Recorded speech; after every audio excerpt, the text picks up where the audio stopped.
Tsunami தாக்கியதின் 12ஆம் ஆண்டு நினைவு தினம் இன்று அனுசரிக்கப்பட்டு வருகிறது. 2004ஆம் ஆண்டு டிசம்பர் 26ஆம் தேதி சுனாமி பேரலை தாக்கியதில் லட்சக்கணக்கானோர் பலியாகினர். தமிழகத்தில் நாகை, வேளாங்கண்ணி, வேதாரண்யம், பூம்புகார், சென்னை போன்ற கடலோர பகுதிகளில் சுனாமி பேரழிவில் சிக்கிய ஏராளமானோர் உயிரிழந்தனர். சுனாமி தாக்கியதின் 12ஆம் ஆண்டு நினைவு தினம் இன்று அனுசரிக்கப்படுகிறது. சுனாமி பேரலையில் உறவுகளை இழந்தவர்கள் கடற்கரையில் திரண்டு மெழுகுவர்த்தி ஏந்தியும் மலர் தூவியும் கடலில் பால் ஊற்றியும் கண்ணீர் அஞ்சலி செலுத்தி வருகின்றனர். எங்களுக்கு எல்லாமே கொடுப்பாங்க, எல்லாம் செய்வான்னு சொன்னாங்க. ஆனால் எதுவுமே எங்களுக்கு இன்னும் நடக்கலை. அதுக்கப்புறம் நாங்கள் இனிமேல் பட்டு எங்கள் மீனவர்கள் நிறைய பேர் சுனாமியில் இறந்துட்டாங்க. இந்தியான்றது நம்ம நாடு.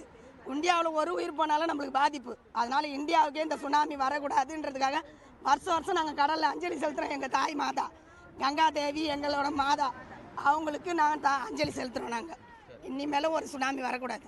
நினைவாக அஞ்சலி செலுத்தி வருகிறோம். இதனால் நாங்கள் பெரிதும் ரொம்ப கஷ்டப்பட்டுருக்கோம். ஏன்னா எல்லா உறவும் இந்த மாதிரி புயல் வர்றதால நாங்கள் மீனவ தான் இல்லை, மற்ற இனத்தவருக்கும் உயிரிழந்து சாகிறத பார்த்து எங்களுக்கு ரொம்ப கவலையாக இருக்குது. அந்த பேரிழப்பால் அதுக்காக நாங்கள் வருஷம் இந்த டிசம்பர் மாதம் 26ஆம் தேதி நாங்கள் தொழிலுக்கு செல்லாமல் இந்த கண்ணீர் அஞ்சலியை செலுத்தி வருகிறோம்.